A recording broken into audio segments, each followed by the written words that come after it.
Hi, my name is Chou from Cedars-Sinai Medical Center, and I'm here to talk about my research project entitled Immunosuppression Does Not Influence the Decay of Pneumococcal Titer 3 years after vaccination.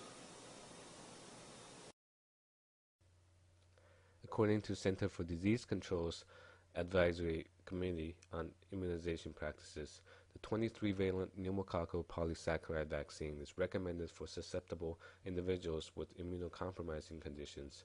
This includes those with inflammatory bowel disease. A second dose of vaccine is also recommended after a 5-year period for the immunosuppressed population.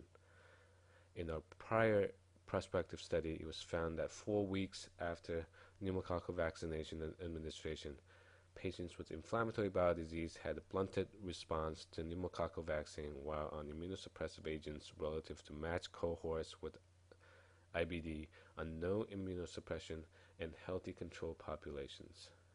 In the current study, we assessed 3-year post-vaccination titers to determine whether immunosuppression or IBD influenced long-term vaccine response and if booster vaccination is warranted sooner than guidelines suggest.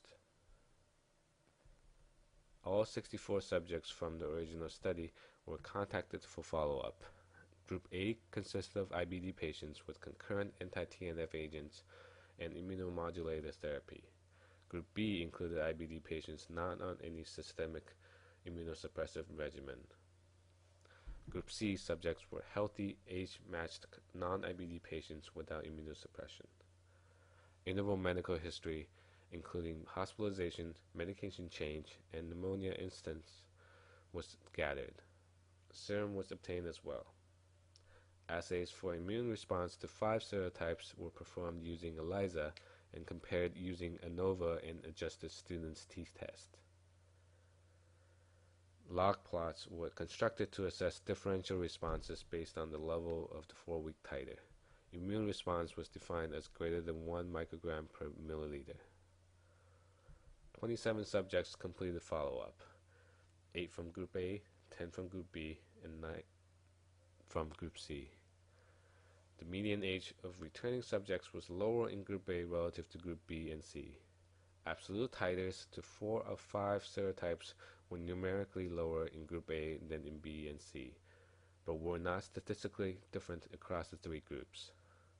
There was no evidence for a differential response at 3 years based on 4-week levels. Decay of antibody titers was similar across the 3 groups. Among those in response at 4 weeks, the durability of response was similar across all groups.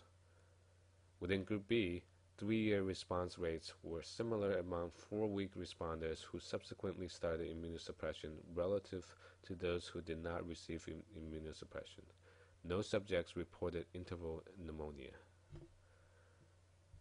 In conclusion, 3 years after pneumococcal vaccine, durability of response does not appear to be influenced by immunosuppressive therapy or IBD as we initially hypothesized. Early booster does not appear to be warranted among those achieving initial vaccine response, regardless of immunosuppression status.